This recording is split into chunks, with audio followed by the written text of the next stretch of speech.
Ads schmads. If you don't want ads, that's okay. Choose the Dave McWilliams Plus option on Apple Podcasts. And hey presto, no ads. To understand the economy, you have to understand human nature. This podcast is powered by Acast. How you doing there? It is time for the pod and Christmas is nearly upon us. And John is looking as if he's had 7 Christmas parties in one. That's a big head. That head looks like it's banging still. The Christmas is coming and JD the goose is getting fat. Fatter. I was out last night, Mac, as you know, we have myself and my mates, we have get-togethers, big get-togethers a few times a year, but we had our Christmas one. Yeah, pretty much. 52 times a year we have little get-togethers. Come on.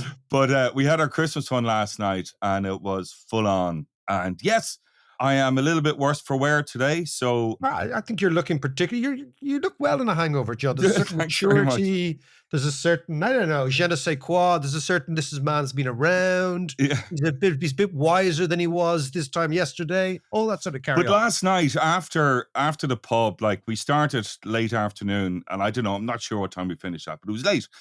And I decided... Just stop me. I love that expression. We started late afternoon. It was civilized. It felt very civilized to begin with. Go on anyway. But so you know me. Once I have a few pints and a few bottles of wine and stuff on me, I tend to walk home. I like to walk home. So I started walking home last night, and I was walking up over the hill. And the reason I was going that way was because the Geminids meteor shower was supposed to be peaking this weekend. And of course, it was really cloudy, so I didn't see any shooting stars. But what I did see, I was looking out over Dublin City, and it looked fantastic. And it struck me that it seems to be a little brighter this year than other years. Like, what I mean is, a lot of the big buildings are covered in lights, and you could really see it. And I was wondering in my state as I was wobbling, is there a correlation between the luminescence of a city and its economic performance? John, and then I opened a packet of crisps and walked home. Well, enough of that. I can answer these sort of things.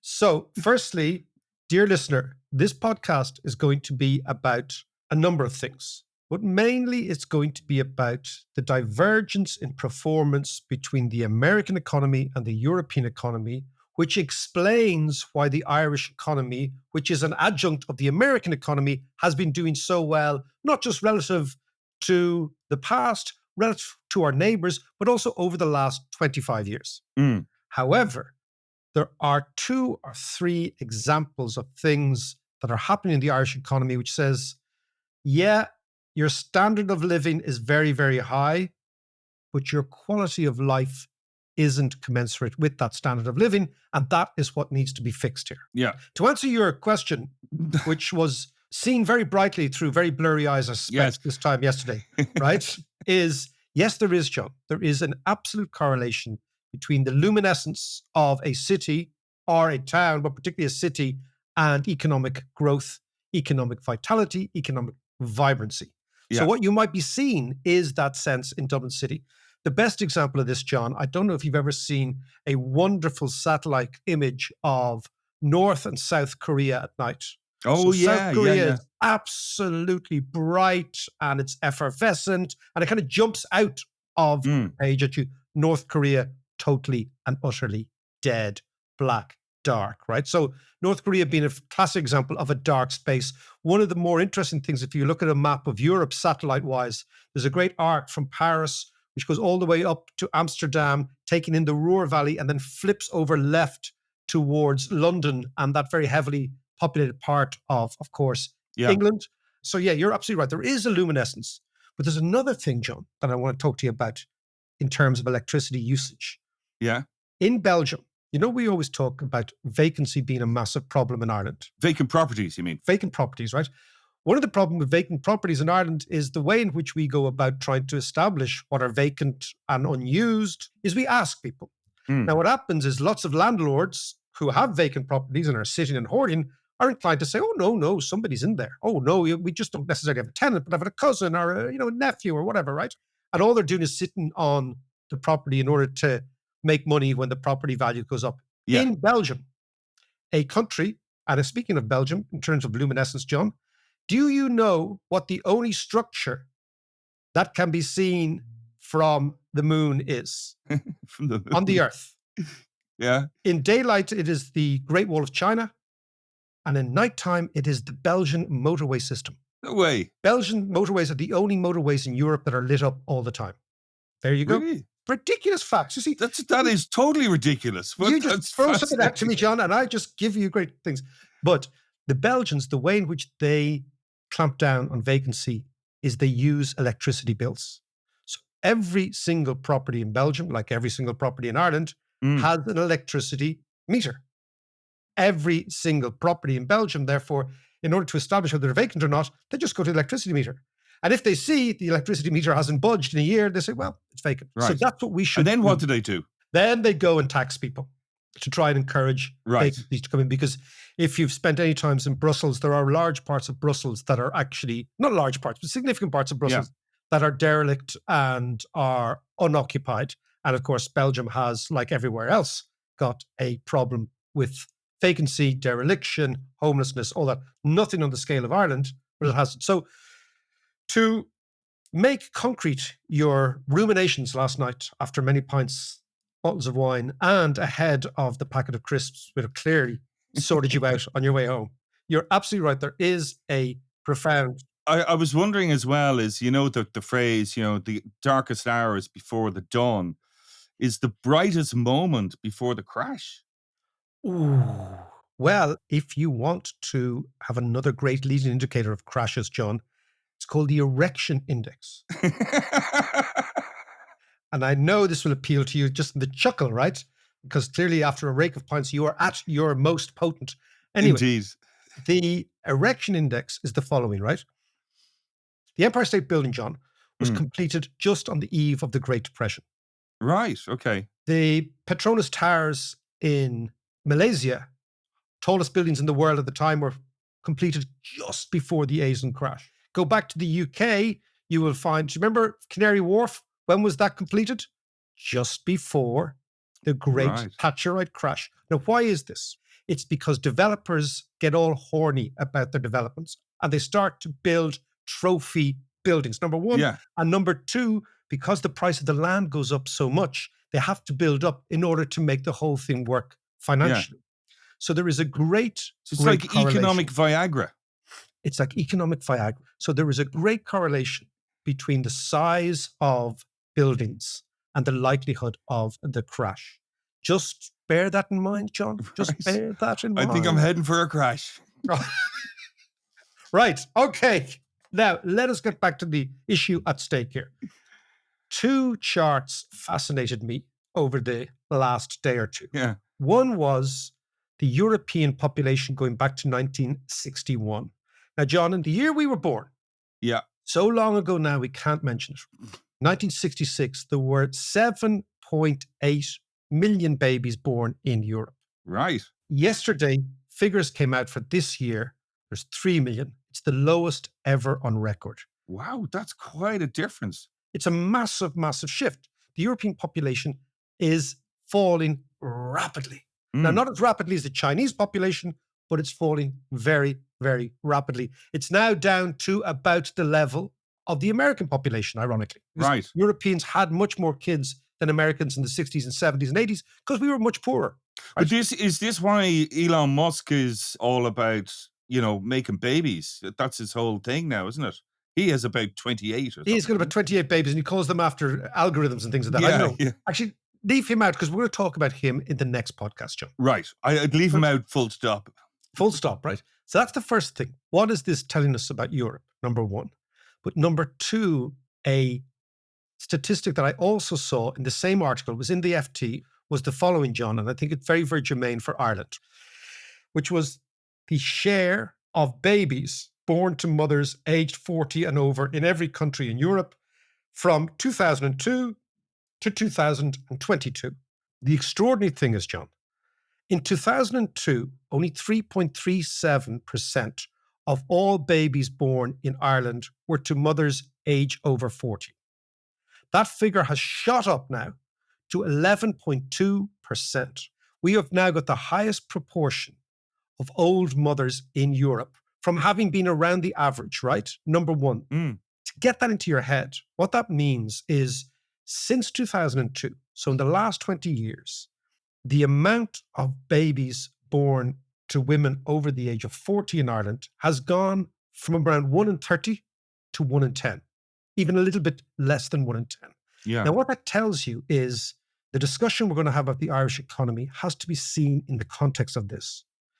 That's a reflection on house prices.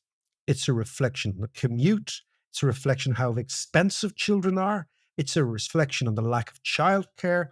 All those things that you would imagine a society as rich as ours has got its head around, we haven't got around. So nothing tells you more about economics than people's choices. This is something that economists tend not to actually focus on. People are clever. They make choices. Those choices are informed. They make choices about who they're going to hang out with, who they're going to settle down with, where they're going to have children, when they're going to have children, how many children. These are unbelievably revelatory statistics. And what this tells us is that Ireland has gone from being around the European average to a massive outlier in terms of when we are having kids. This has huge ramifications for demography, for population, for politics, all that sort of stuff. So I want to bear that in mind, and we're going to come back to this after we discuss the shiny thing, which is the economy doing well, and then we look under the hood, so to speak, and we look at these statistics on what they actually mean. Okay, Mark, you say that like Ireland is an outlier compared to the rest of Europe, because let's face it, Europe seems to be going a little awry politically and economically and stuff. But why is that? Well, John, what's fascinated me for the last 25 years is why Ireland managed to grow so quickly when it did and how it did, and why even after all the austerity and even after the massive housing, commercial, banking crash, the economy recovered. That is, I think, a question that will be asked of economists and economic historians for many, many years. And I think the key issue is to look not just at Ireland, but look at the divergence between the European economy and the American economy to get a sense of the big picture. Now, you know, I was obviously in New York last week, and I was saying to you, I was up in the Museum of New York City, and I was looking at, you know, what kind of makes the American economy tick, because the American economy has been growing much, much, much stronger than the European economy over the last, let's say, 2.5 decades. And I think basically what the key to the American economy, and this is important for Ireland because we're clinging on to, we are an adjunct of the American economy. I think the force that drives Americans forward economically, right? We can park socially for a minute and all that sort of culturally, but economically is this notion of personal ambition, right? And I think the driving force in America is the willingness of people to innovate in a society that rewards and confers dignity on those people who take a risk, and one that doesn't stigmatize commercial failure and doesn't sneer at effort, right? And I think that's a huge thing. So it's this idea that the public mood is crucial to making sure that innovators and innovations can occur in that Schumpeterian world where the good is outfoxed by the better is then standard for a while, and then that standard falls. It's the sort of the man cityization of economics, right? Okay. And in a sense, right, that there's always somebody coming up who's younger, cleverer, better, more ambitious, etc. And the society that confers dignity upon those people who do take a risk is a society that's rewarded with the fruits of that risk-taking, that innovation, which are the companies that are driving the United States at the moment. In contrast, societies that sneer at ambition or stigmatize commercial failure, they tend to be societies that are going backwards. Now, this comes, of course, from a lot of the research I did in the book, John, I looked at great societies like the Dutch society, the 17th Yeah. century, or the Florentine society, the 15th century. And what I saw was the public mood was really crucial. And one fascinating thing, right? And I think a lot of management theorists actually don't grasp this. It's not the absolute amount of risk takers or innovators that counts. It's actually the attitude of others towards these people that Yeah. makes a difference. So if the attitude in society is supportive of those who innovate, it doesn't actually matter whether or not there are 20% innovators, 50% innovators, as long as they are given support by the others and encouraged by the others, that's the sort of society that generates economic growth. And I think America is a country that encourages people to have a go. And this is a crucial factor in trying to explain over Yeah. the last 20 years why America has created far more companies, created far more innovation, created far more R&D, created far more economic growth, created far more jobs, and created, inter alia, far more wealth than Europe. I think that's the key. I wonder is a key part of this, the uniqueness of America and Americans is that as a country, as a nation, they are all immigrants of one sort or another.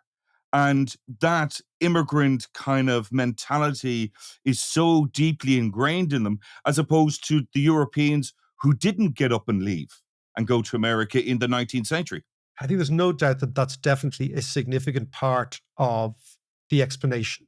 You know, there's two ways of looking at economic growth. There is what I would call the Paul Samuelson approach, which is very, very mechanistic. It's very traditional. It's economics. You combine labor and capital. And if you Yeah. put labor into a certain level, right, that's one way. And that's the way in which most macroeconomists look at growth. It's basically you throw resources at a problem, and ultimately, if you throw enough resources at the problem or enough resources at the economy, the thing will grow. I actually don't think that's the way the economy grows. I think it's quite different. I think that's a very mechanistic view. I would much more be a favor of the Schumpeterian idea that people with a little amount of money can do extraordinary things, and people with loads of money can do really stupid things. Yes. Yeah. Yeah.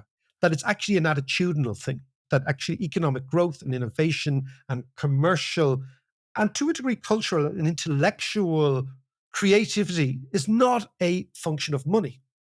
It's a function of attitude. Yeah. Yeah.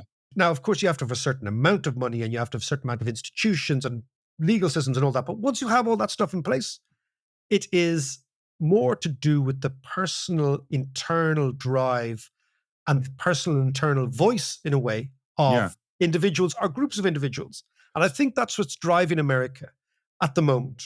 Now, it doesn't mean that America is the be all and end all, but it does explain a wee bit of why Ireland has diverged from the rest of Europe, because we are effectively on America's coattails and they are Yeah. dragging us up. And the innovation that we see in the United States is percolating down here through multinationals. But also, I think there is a cultural affinity with the United States, which many, many people in Ireland have, not just relationship wise, but many people have in Yeah. their DNA. And sometimes Irish politics doesn't get that, by the way. That's another thing.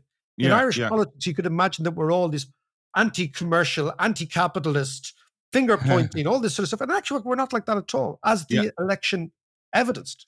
So, Mark, I want you to put some context and some figures around this to explain it a bit more, and particularly the Irish perspective. So, let's do that after a little bit of this. Grant.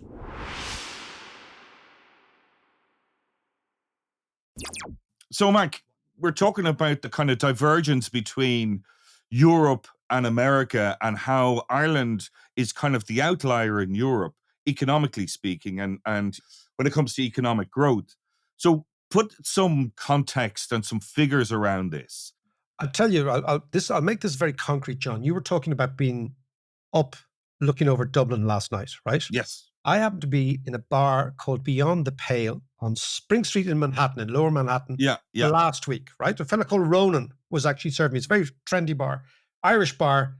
I would expect nothing less from you to go to a trendy bar. No, exactly. But anyway, What was amazing me was just how expensive America is. I think, why is America expensive? What is happening Mm. to America that's driving the dollar so much against the euro? And Yeah. what is obviously happening, John, is the American economy is growing much quicker.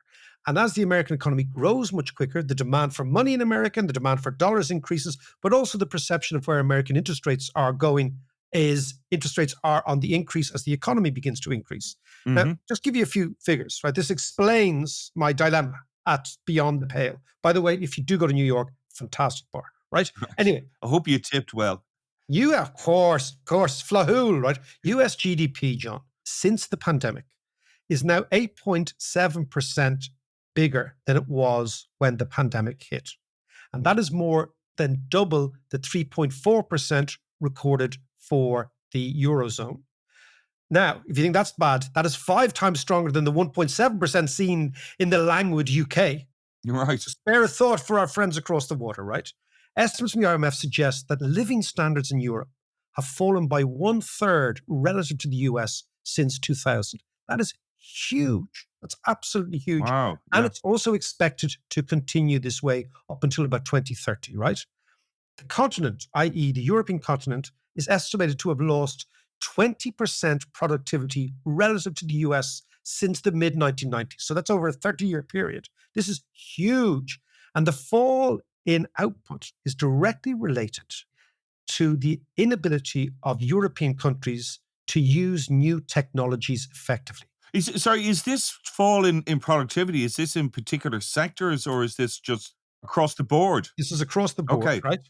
Okay, so this is really interesting because this kind of gets to the nuts and bolts of economics. Remember, I've always said, you have to start with this thing called total factor productivity, how much people are making, how much capital is making, Mm. how much stuff. Basically, in effect, when you put petrol into the engine being the economy, how much petrol do you have to use to go at X miles an hour, right? Yeah. So that's productivity. European companies have not really embraced new technologies. And the new technologies have been embraced by the Americans, not just embraced by them, but created in many cases. So European countries are often too small and too constrained by regulation to benefit from the kind of transformative power of technologies. In general, larger firms tend to be more productive, right? As a Yeah. general rule. And in the US, big companies, and that's those with over 250 employees, account for almost 60% of all private sector employment. And in the EU, in contrast, this number is as low as 12% in Greece and 37% in Germany, right? So big companies tend to use technology much more effectively.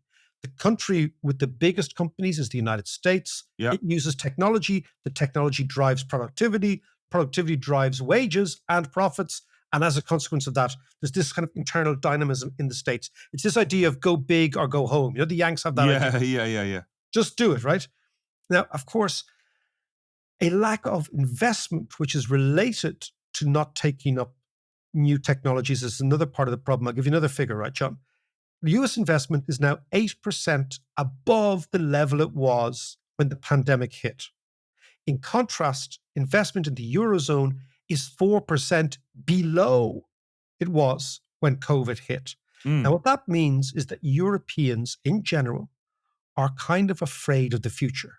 So if you're afraid of the future, you don't invest, you save money, right? You hoard, you say, well, look, we're worried about the rainy day. What it seems to be happening, right, is that European companies don't believe in themselves. And as a result of that, they are not investing in themselves. And of course, when you don't invest, you can't generate new technology, and we're back to the same problem. Yeah. According to the European Commission, 6 out of the top 10 R&D investors in the world were headquartered in the United States, which is amazing when you think the United States is only 5 or maybe even 4% of the global population. Yeah. And out of that, 6 out of the 10 R&D investors, right? Volkswagen is the only European company. The UK has none in terms of R&D spending in the top 10.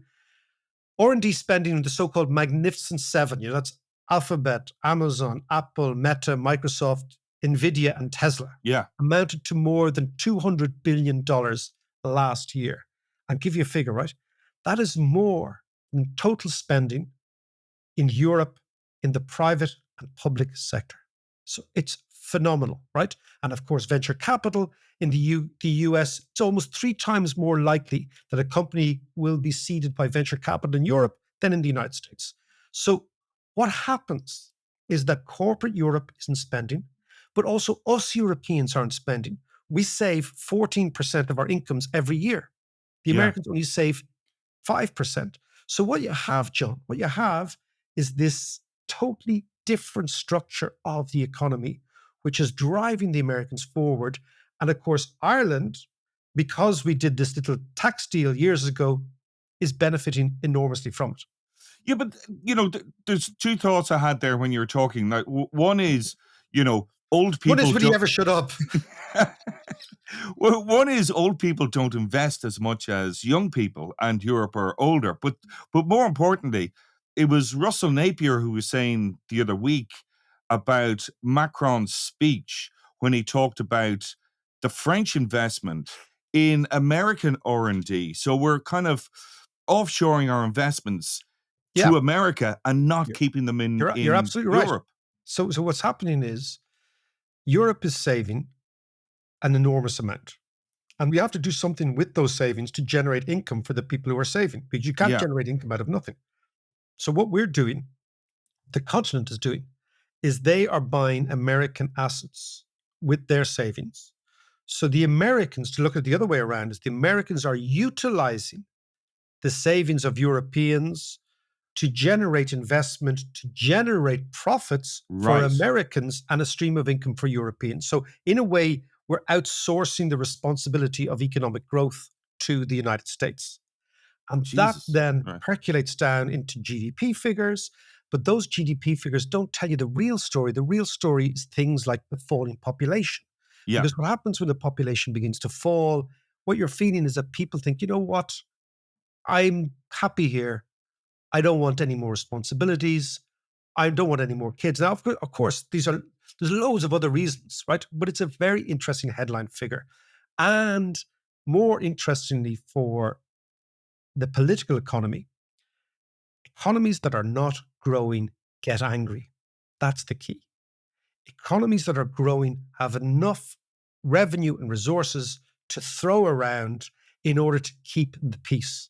And what we're seeing in Britain is anger, the Yeah. reform movement. What we're seeing in Germany, coalitions collapsed, anger. What we're seeing in France, anger. What we're seeing in Italy with Meloni, anger. All of this is a function of the fact that the economy is not delivering the goodies. And of course, when the economy doesn't deliver the goodies, you don't have enough tax revenue to actually pay the welfare that people expect. Right. And that is why the falling population is a problem, because the falling population means less workers to pay for more old people, and you have this brace. Whereas the older people then vote conservative or vote for the status quo and vote for their own pockets. And in general, what you're seeing all over Europe is this shift towards what we liberals dismiss as populism, but what most people, if we really get our heads out of the sand, now think as the new reality. And that's where the problem is. Well, it's interesting, Mark, because we've talked before about outsourcing. You're outsourcing our investments and our pensions to America. We've also outsourced our defense and our energy and our markets and all that kind of stuff. But aside from that, how is this affecting Ireland, and what makes Ireland different to the rest of Okay. Europe? So we made this bet. Let's say people talk about Ken Whittaker, the Whittaker Report. That's all bullshit, right? This idea that some genius came up with an idea in 1958 and the economy responded in 1998. Well, that took 40 years. So clearly that wasn't the issue, right? That's what I Yeah. would call the big man in history, which is very, very beloved of Irish historians and the Irish public service, is to come up with this notion that in some way there was some great civil servant who made a decision. That I don't believe, right? But what I do believe is that the decision to open up, which was actually precipitated by and prompted by the end of the Berlin Wall, tended to benefit us most. So we hitched our wagon to the Americans. And as a result of that, the Irish economy got a little bit of this American kind of almost fairy dust, which came down in the economy. Give you a few figures, right? There's 970 American companies directly employing 210,000 people in Ireland and indirectly employing 168,000. That's about 14% of the workforce. These companies inject 41 billion annually into the Irish economy, including 7 billion in wages alone. Now, what we have done is we have used that money to expand the welfare state, which is a good thing. Yeah. So since 1992, Ireland has gone from being 29th on the UN Development Index to 5th. No other country in the world has actually transformed itself in this way, right? Ireland captures 8% of total US R&D expenditure in the EU, despite the fact that we just represent 1% of the population, and they're all here. Now, of course, that is what we have benefited from. However, John, the question is, what did we do with all the money? Yeah. Apart from education expanding, the health service expanding, And bicycle sheds.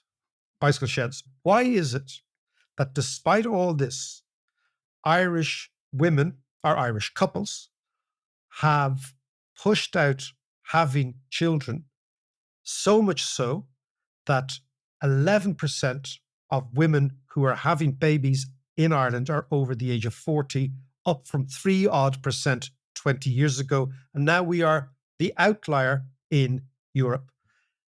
Childcare, not spending on that. Housing, not spending on that. Therefore, commuting, huge problem. So what we're finding is that Irish people are not in the position to financially have a baby until they are much older than the European average. So despite making all this money, getting all this tax revenue, getting all this economic growth, as you said, the shiny things, Yeah. very elemental things in Ireland are being postponed.